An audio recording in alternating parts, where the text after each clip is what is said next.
অনেক ধরনের রেসিপি তো ট্রাই করেছেন, একবার এই রেসিপিটা খেলে সব কিছুর স্বাদ একদম ভুলে যাবেন, কারণ এটা এতটাই বেশি মজার আর এত সহজে তৈরি করে নেওয়া যায় যে আপনি যে কোনো সময় মাত্র 10 মিনিটে তৈরি করে ফেলতে পারবেন। আমি তো বলবো ডেজার্টের জগতের একদম সহজ একটা রেসিপি আর কম সময় তৈরি করে নেওয়া বেস্ট একটা রেসিপি। তো চলুন কথা না বাড়িয়ে ভিডিওতে যাওয়া যাক। তো এটা বানানোর জন্য প্রথমে আমি একটা প্যান নিয়ে নিচ্ছি আর তার মধ্যে দিয়ে দিব 2 কাপ পরিমাণে লিকুইড দুধ। এখানে ঠান্ডা দুধটা নিয়েছি আর তারপর দিয়ে দিচ্ছি সামান্য একটু রেড ফুড কালার। সুন্দর একটা কালারের জন্য রেড ফুড কালারের রেড কালারটা আসবে না, তবে একটু পিঙ্কিশ টাইপের একটা কালার চলে আসবে।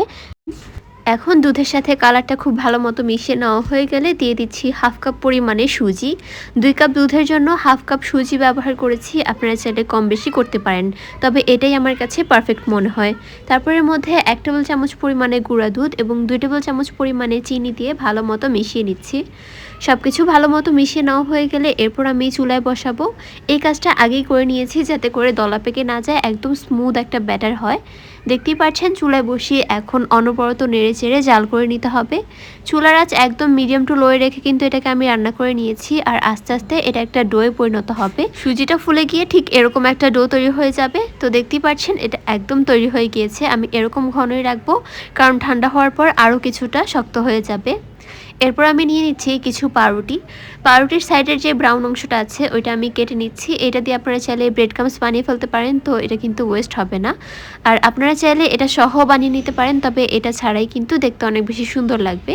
যে কোনো অকেশনের জন্য কিন্তু এটা একটা বেস্ট ডেজার্ট হবে, খুব সুন্দর হয় দেখতে আর খেতেও অসম্ভব মজাদার হয়ে থাকে। সবগুলো পাউরুটির সাইডের অংশটা কেটে নেওয়ার পর এরপর আমি 1 পিস পাউরুটি নিয়ে নিচ্ছি আর তারপর 1 বাটি দুধের মধ্যে এই পাউরুটিটাকে খুব ভালো মতো সোপ করে নিব। পাউরুটি দিয়ে দেওয়ার পর এখন হাতের সাহায্যে চিপে চিপে যে দুধটা দিয়েছিলাম সেই দুধটা খুব ভালো মতো চেপে নিতে হবে। দেখতেই পাচ্ছেন কিভাবে করছি এই কাজটা, আপনারা দেখেই বুঝতে পারবেন এটা। তো এরকম করে আমি সবগুলো পাউরুটিকেই দুধের মধ্যে খুব ভালো মতো সোপ করে নিয়েছি। তো এখন একটা পাউরুটি নিয়ে নিচ্ছি আর তারপর এই পাউরুটির মধ্যে যে হালুয়াটা বানিয়েছিলাম আমরা সুজি দিয়ে আর দুধ দিয়ে, সেটাকে একটু লম্বাটে করে দিয়ে দিতে হবে। এরপর সাইড থেকে খুব ভালো মতো রোল করে নিলেই কিন্তু তৈরি হয়ে যাবে। এরকম করে আমি সবগুলোই বানিয়ে নিয়েছি। তো এখন আমি নিয়ে নিচ্ছি কিছু শুকনো নারিকেল। এখন এই নারিকেলের ভিতরে আমি এই রোলটাকে খুব ভালো মতো কোটিং করে নিব, তাহলে কিন্তু তৈরি হয়ে যাবে মজাদার এই ডেজার্টটা।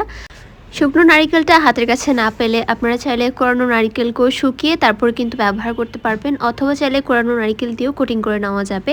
তো সবগুলোকে সেমভাবে কোটিং করে নেওয়ার পর দেখুন ফাইনাল রেজাল্টটা কতটা পরিমাণে লোভনীয় হয়েছে এটা।